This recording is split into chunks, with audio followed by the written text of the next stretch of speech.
Emma Hartley stood before the floor-to-ceiling windows of the Pierce Development Group headquarters, watching the Manhattan skyline shimmer in the early morning light. At 28, she had poured 5 years of her life into this company, designing buildings that would reshape the city's landscape for generations.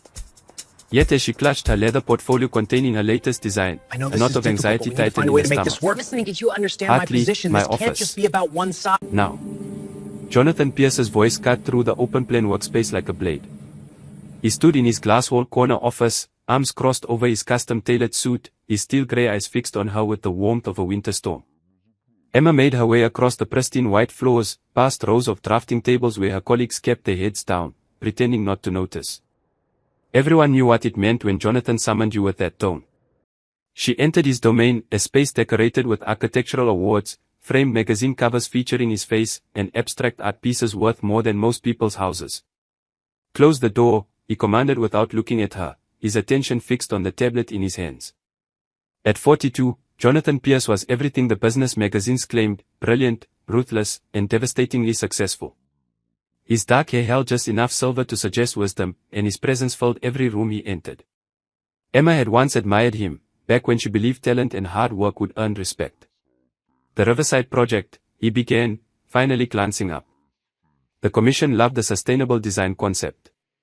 They want to move forward immediately." Emma felt a flicker of pride. She had spent 6 months developing that concept, integrating green roofs, rainwater collection systems, and solar arrays into a luxury residential tower. It was a masterpiece, the kind of project that could define a career. "That's wonderful," she replied, allowing herself a small smile. "When do we start the detailed planning phase?" Jonathan set down his tablet and stood, walking to the window with his hands in his pockets. "I presented the concept as my own vision for the future of urban development. The commission was particularly impressed with my commitment to environmental responsibility." The words hung in the air like poison gas. Emma felt her breath catch in her throat. "Your vision?" "Jonathan, that entire concept was my design. Every calculation, every innovation, every element came from my research." He turned to face her, and the look in his eyes made her blood run cold. It wasn't anger or guilt. It was indifference. "You work for me, Hartley. Everything you create belongs to Pierce Development Group. That's how employment works. But the presentation, the credit, the recognition, those should acknowledge the actual architect who did the work." Jonathan laughed, a sound without humor. "Recognition? You want recognition? Look around this office. You see these awards. I built this company from nothing. I took risks, made sacrifices, earned every bit of success you see here. You sit at a desk I provided, use software I paid for, and collect a salary I sign. Whatever you create under this roof is mine." Emma's hands trembled as she gripped her portfolio tighter. "I didn't ask to own the project, Jonathan. I asked for acknowledgement. My name should be on those plans as the lead architect." "Your name," he repeated slowly, walking toward her until he stood close enough that she could smell his expensive cologne.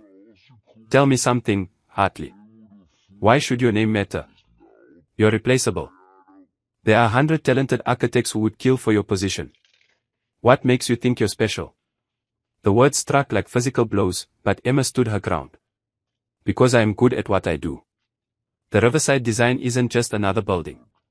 It's a blueprint for sustainable urban living. It matters. And the person who created it matters." Jonathan's expression hardened into something cruel. "You actually believe that, don't you? You think being good at drawing pretty buildings makes you important." He returned to his desk, picking up a file folder. "Let me educate you about reality. This company generated $200 million in revenue last year. Know how much of that came from your designs? A fraction. Your contribution is minimal." "Minimal?" Emma's voice rose despite her efforts to stay calm. "The Harbour Tower project won international recognition. The West Side complex is being studied by architecture schools. The Greenway development brought in $40 million alone. Projects I sold," Jonathan interrupted, his voice sharp as glass. "I secured the clients. I negotiated the contracts. I took the financial risks. You were just the technician who put my vision on paper." Emma felt something crack inside her chest, not her spirit breaking, but rather a chain falling away. For 5 years, she had told herself that Jonathan's behavior was just the stress of running a major company. That his occasional cruelty was balanced by the opportunity to work on significant projects.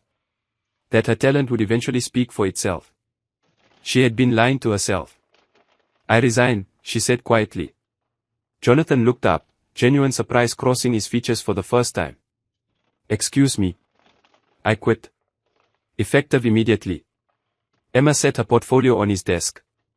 You can keep the Riverside project since apparently it was your vision all along. But you won't keep me. His surprise transformed into cold rage. You can't just walk out, Hartley. You have a contract. There are clauses about proprietary information, non-compete agreements. I will bury you in litigation if you try to work for any competitor. Then I will start my own firm. Emma met his gaze without flinching.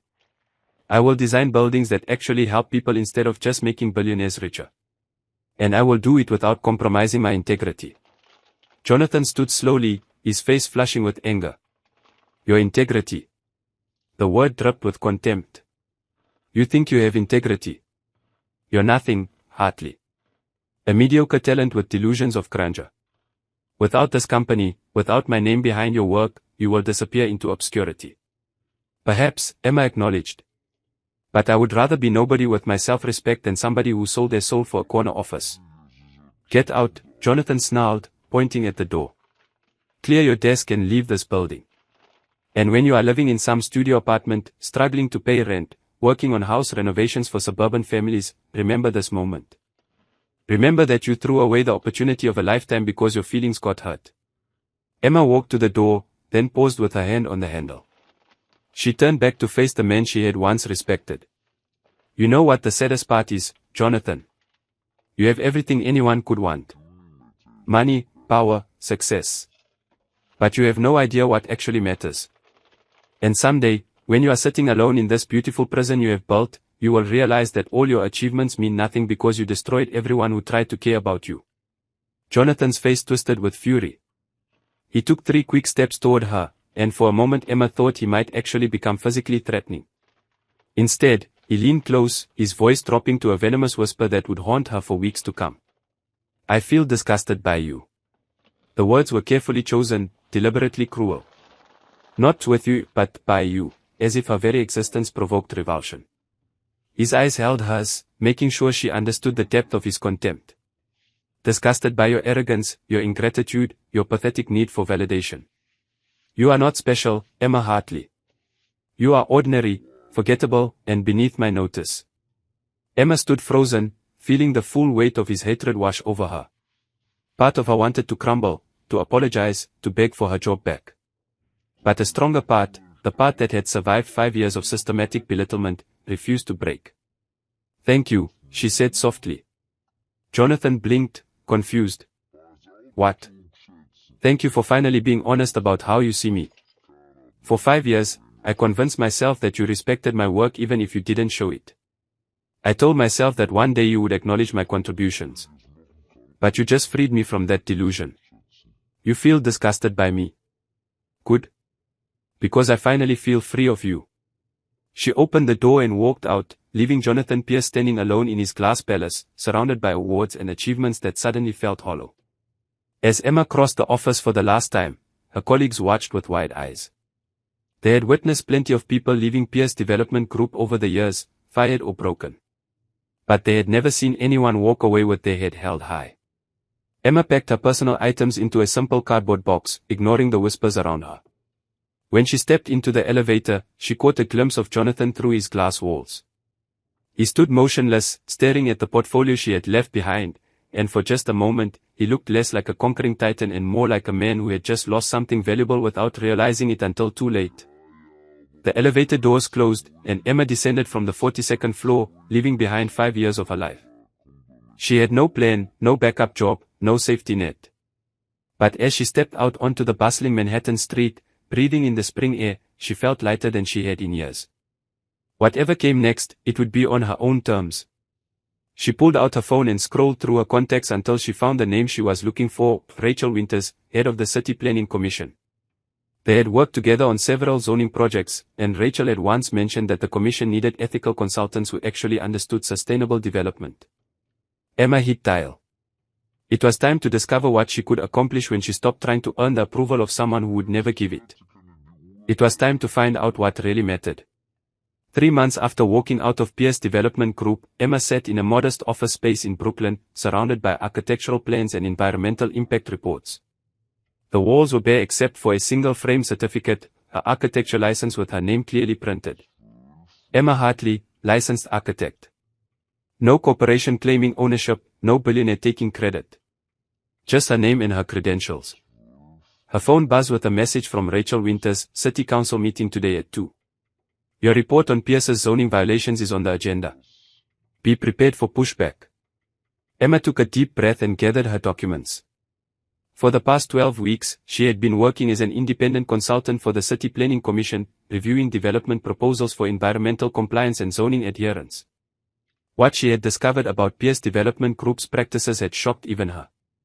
The City Council chambers buzzed with activity when Emma arrived. Developers, lawyers, journalists, and concerned citizens filled the seats. She spotted Jonathan immediately. He sat in the front row, flanked by 3 attorneys in expensive suits, looking every bit the confident mogul. When his eyes met hers across the room, she saw surprise flicker across his face before his expression hardened into contempt.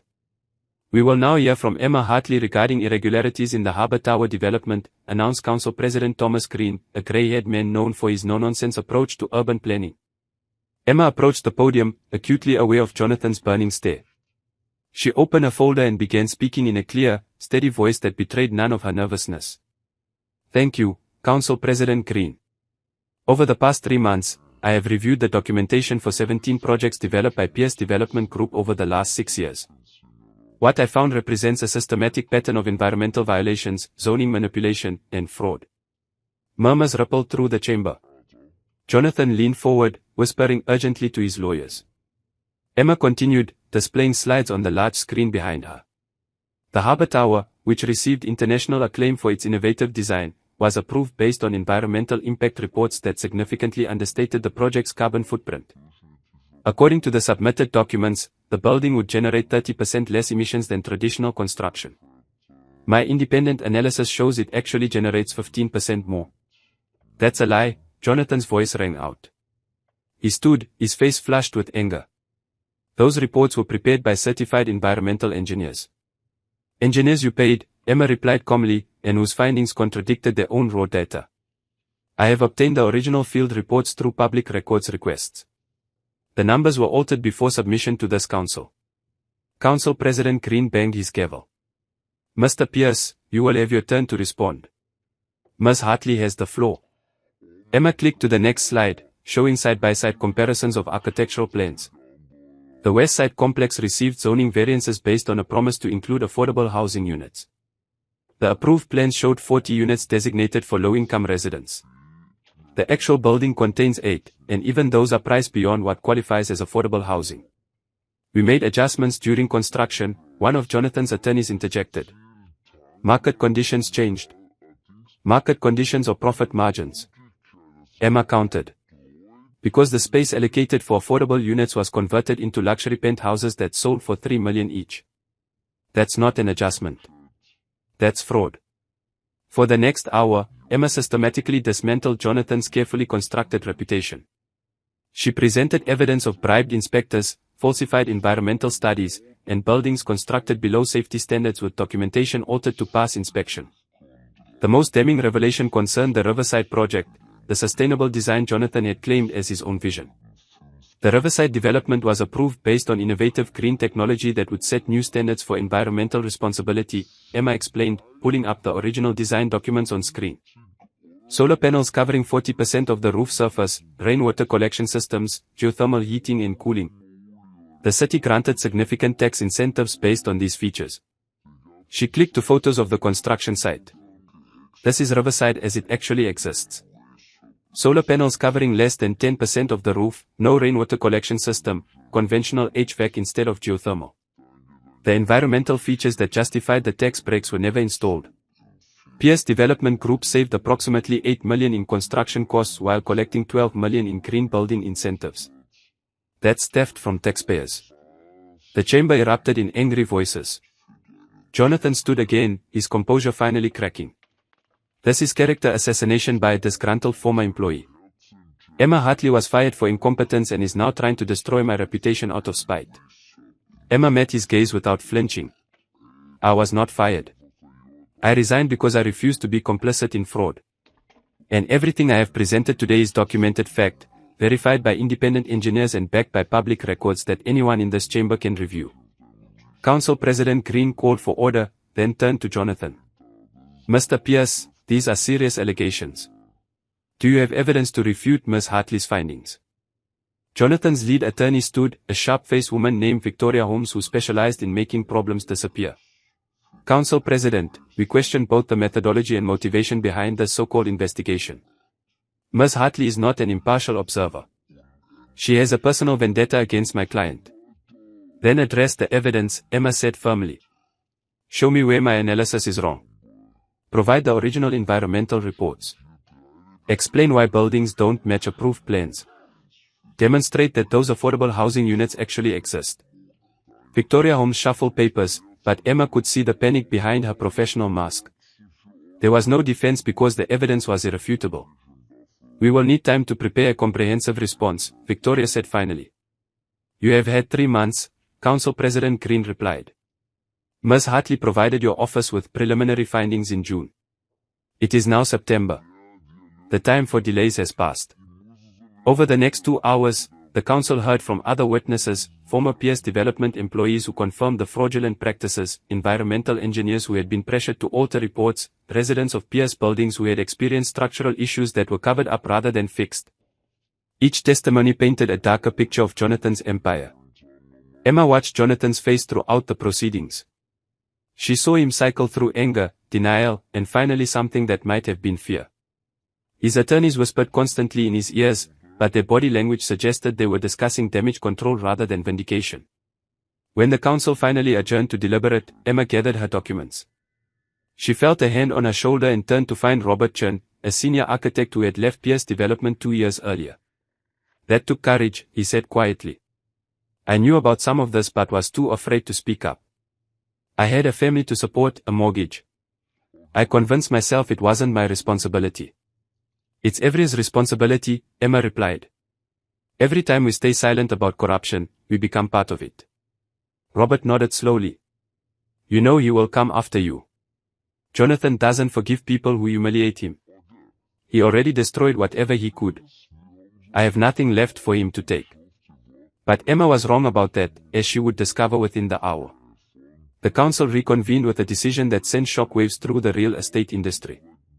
Pierce Development Group would be fined $47 million, lose all current city contracts, and face criminal investigation for fraud and building code violations. Jonathan's professional license would be suspended pending the outcome of the investigation. As the chamber cleared, Jonathan cornered Emma in the hallway outside. His attorneys had left, called away to begin crisis management. For the first time since she had known him, Jonathan Pierce looked truly vulnerable, stripped of the armor of wealth and power. Why, he demanded, his voice hoarse. Was it worth it, Emma? Destroying everything I built just to prove a point. Emma studied the man before her. He genuinely seemed unable to understand that his own actions had led to this moment. I didn't destroy anything, Jonathan.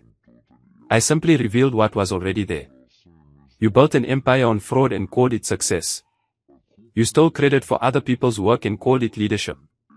You hired people for profit and called it business. This isn't destruction. This is accountability. I gave you opportunities, he said bitterly. I taught you how this industry works. Everything you know about large-scale development, you learned from me. You're right, Emma acknowledged. You did teach me. You taught me exactly what kind of architect I never want to become. You showed me that some prices are too high to pay, even for success. Jonathan's face twisted with emotion she couldn't quite identify. Anger, certainly, but also something else. Regret, perhaps, or recognition of a truth he had been avoiding. I made you, he said, but the words lacked conviction. No, Emma replied gently. You employed me. There's a difference. Everything I created, every design, every innovation, came from my own mind and skill. You just signed the paychecks and took the credit. But I finally understand something important: my value doesn't depend on your recognition. It never did. She walked away, leaving Jonathan standing alone in the empty hallway of the courthouse, surrounded by the ruins of his reputation. Behind her, she heard something that made her pause, the sound of a grown man beginning to cry. But Emma didn't look back. Some bridges needed to burn completely before you could build something better. Outside, the late afternoon sun painted Manhattan in shades of gold. Emma's phone buzzed with messages from news outlets requesting interviews and architecture firms offering positions. But the message that made her smile came from her younger sister. "Saw the news. I'm proud of you. Mom would be too." Their mother had been a public school teacher who died when Emma was 19, leaving behind a legacy of integrity and a reminder that real success meant living according to your values. Standing on the courthouse steps, Emma finally felt she was honoring that legacy. She had no idea that 3 blocks away, in his now uncertain corporate office, Jonathan Pierce sat among his awards and achievements, finally understanding what Emma had tried to tell him months earlier. He had everything and nothing. He had built an empire but destroyed every genuine relationship. He had climbed to the peak of success only to discover the view from the top was empty. 6 months later, Emma stood in a converted warehouse space in Queens that served as both her architecture office and workshop. The industrial windows let in streams of winter sunlight that illuminated drafting tables where 4 young architects worked on designs for affordable housing, community centers, and sustainable urban projects. This was Hartley Design Collaborative, the firm she had built from nothing after the Pierce development scandal. The walls displayed blueprints for completed projects: a homeless shelter with dignity-focused design, a community garden with educational facilities, a renovated school building that maximized natural light and energy efficiency. These projects didn't generate millions in revenue, but they changed lives in ways that actually mattered. "Emma, you have a visitor," called out James Rodriguez, one of her associates, a talented young architect who had left a corporate firm to join her vision of ethical design. Emma looked up from the model she was constructing and felt her stomach tighten. Standing in the doorway was Jonathan Pierce, looking nothing like the confident mogul she remembered. He had lost weight, his expensive suit hung slightly loose, and there were dark circles under his eyes that spoke of sleepless nights. Most striking was the absence of that commanding presence that had once filled every room. He looked diminished, human, broken. "Hello, Emma," he said quietly. "I know I have no right to be here. But I was hoping you could spare a few minutes." Emma glanced at her team, who had all stopped working to stare at the man whose downfall had become industry legend. She nodded toward a small conference room at the back of the space. 5 minutes. They sat across from each other at a simple wooden table Emma had built herself, a far cry from the imported marble conference table at Pierce Development. Jonathan looked around the modest space, taking in the exposed brick walls, the second-hand furniture, the hand-drawn sketches pinned everywhere. "You've done well," he said, and there was no sarcasm in his voice. "I've been following your work. The homeless shelter on Roosevelt Avenue won the Humanitarian Design Award." "It's not about awards," Emma replied. "It's about creating spaces that serve people who need them most." Jonathan nodded slowly, his hands clasped on the table. Emma noticed his Rolex was gone, replaced by a simple watch that probably cost less than $100. "I came to apologize," he said.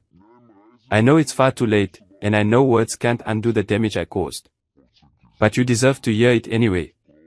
I was wrong about everything. About you, about business, about what matters in life."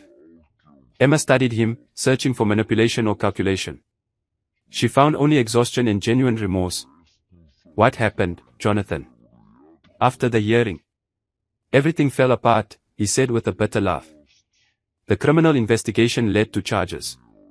I pleaded guilty to fraud and building code violations to avoid prison time. 5 years probation, community service, and a permanent stain on my reputation. Pierce Development Group declared bankruptcy. My investors sued me personally. My wife left and took our daughter. I haven't seen Sophia in 4 months." He paused, his voice breaking slightly. "But you know what the worst part was? When it all came crashing down, I realized I had nobody. No real friends, no family that cared, no genuine relationships at all. Just people who were connected to my money and power. When those disappeared, so did everyone." Emma felt a flicker of sympathy despite everything. "Why come here, Jonathan? What do you want from me?" "Nothing," he said firmly. "I don't want anything. I came because you were right about everything you said that day in my office. I did lose what truly mattered. I destroyed people who tried to care about me. And I want you to know that I finally understand. It just took losing everything to see it. He reached into his jacket and pulled out a folder, sliding it across the table. These are the original design documents for every project you worked on at Pierce Development.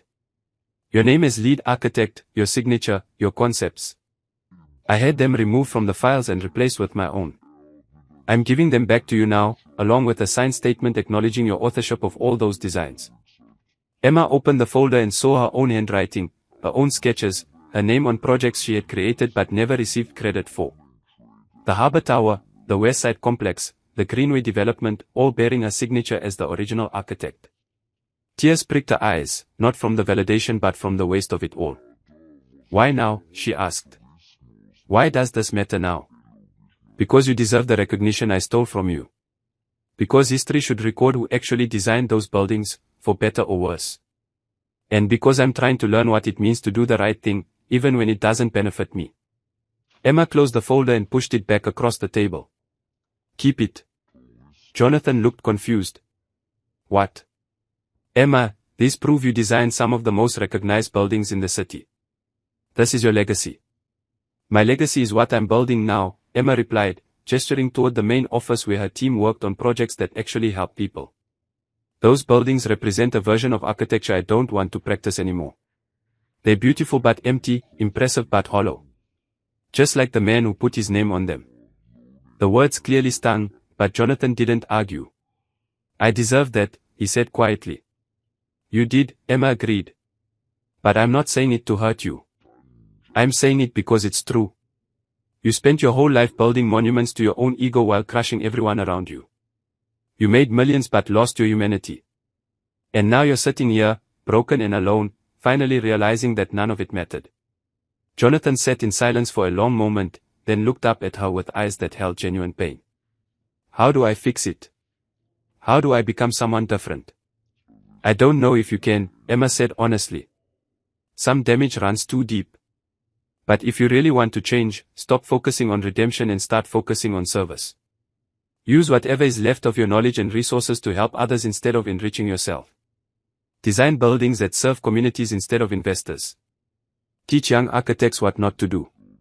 Be honest about your failures instead of hiding them. Will you ever forgive me? Emma considered the question carefully. Forgiveness isn't something I can give you like a gift. It's something you earn through changed behavior over time. Right now, I don't trust you and I don't know if I ever will. But I can acknowledge that you're trying, and that's more than I expected. Jonathan stood slowly, looking older than his 43 years. Thank you for seeing me. And Emma, for what it's worth, you were the best architect who ever worked for me. I should have told you that every day instead of tearing you down. Yes, Emma said simply. You should have. She walked him to the door, past her team who pretended not to watch the interaction. As Jonathan reached the exit, he paused and turned back one last time. I told you I felt disgusted by you, he said, his voice heavy with regret. The truth is, I was disgusted by myself and projecting it onto you. You represented everything I was too cowardly to be, principled, talented, genuine. I tried to destroy those qualities in you because I had already destroyed them in myself. I know, Emma replied. I figured that out a long time ago. After Jonathan left, Emma returned to her drafting table where she was designing a community health center for an underserved neighborhood in the Bronx. Her associate James approached cautiously. Are you okay? He asked. That must have been intense. I'm fine, Emma said, and realized she meant it. Seeing Jonathan broken hadn't brought the satisfaction she might have expected. Instead, it reinforced everything she had learned over the past 6 months, that success built on the suffering of others inevitably collapses, that integrity matters more than recognition, and that real fulfillment comes from service rather than ego. The weeks that followed brought unexpected developments. True to his word, Jonathan began teaching ethics in architecture at the community college, earning a fraction of what he once made but finally using his knowledge constructively. He started a pro bono consulting service, helping small nonprofits navigate building codes and zoning laws. It wasn't redemption, but it was a start. Emma's firm continued to grow, not in the explosive way Pierce Development had, but steadily and sustainably. She hired architects who had been overlooked by corporate firms, created internship programs for students from disadvantaged backgrounds, and took on projects that serve communities rather than enrich developers. The work was challenging, often frustrating, and rarely lucrative. It was also deeply meaningful in ways her previous work had never been. One evening, as Emma locked up the office, she found an envelope slipped under the door. Inside was a child's drawing of a building with flowers growing on the roof, solar panels, and happy stick figures in the windows. At the bottom, in careful handwriting, it read, "Thank you for designing our shelter. Now my mom and me have a safe place. Love, Destiny, age 7. Emma pinned the drawing on her wall, right next to her architecture license. This, she realized, was what truly mattered. Not awards from industry organizations, not magazine covers, not buildings with her name in bronze plaques. Real success meant creating spaces that changed lives, treating people with dignity, and living according to values that didn't shift based on profit margins. She thought about Jonathan sitting alone in his reduced circumstances, finally understanding what he had lost. She felt a measure of pity for him but no desire to return to that world of empty achievements and hollow victories. He had everything and discovered it meant nothing. She had walked away from everything and found what actually mattered. The city lights flickered on across the Queen's skyline as Emma headed home to her modest apartment, carrying plans for tomorrow's projects and a sense of purpose that no amount of money could buy. Behind her, the converted warehouse that housed Hartley Design Collaborative stood as a testament to a different kind of success, the kind built on integrity, service, and the revolutionary idea that architecture should serve humanity rather than exploitation. Jonathan Pierce had told her she would disappear into obscurity, struggle to pay rent, work on insignificant projects for insignificant people. He had been wrong about all of it. Emma had discovered that there are no insignificant people, only architects too blinded by ego to see the humanity in everyone. She had found her purpose, her voice, and her integrity. She had lost nothing that mattered and gained everything that did. And somewhere across the city, in a small apartment far removed from his former penthouse, Jonathan Pierce sat surrounded by the ruins of his empire, finally understanding the price of his cruelty. He had felt disgusted by Emma, but it was himself he should have been disgusted by all along. The lesson came too late to save what he had lost, but perhaps not too late to become someone worth saving. The millionaire had lost everything that truly mattered. The architect he had despised had gained it all.